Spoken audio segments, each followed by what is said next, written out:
A common tactic of malware operators is to change up the payloads that are being installed on victim computers, which improves the effectiveness of an attack and makes it difficult for analysts and researchers to follow the malware trends.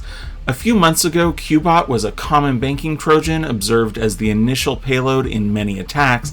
However, this trend changed suddenly in February when IcedID suddenly replaced QBot as the payload served from the URLs that had been previously delivering QBot. IcedID began as a banking Trojan in 2017 and is responsible for delivering common ransomware strains like RansomExx, Maze, and Egregor. After only about a month and a half, the payload from these URLs has switched back to QBot once again. QBot is known for delivering ProLock, Egregor, and DoppelPaymer ransomware. On its return, QBot has been observed to be relying on updated XLM macros in malicious Microsoft Office documents, posing as a DocuSign document.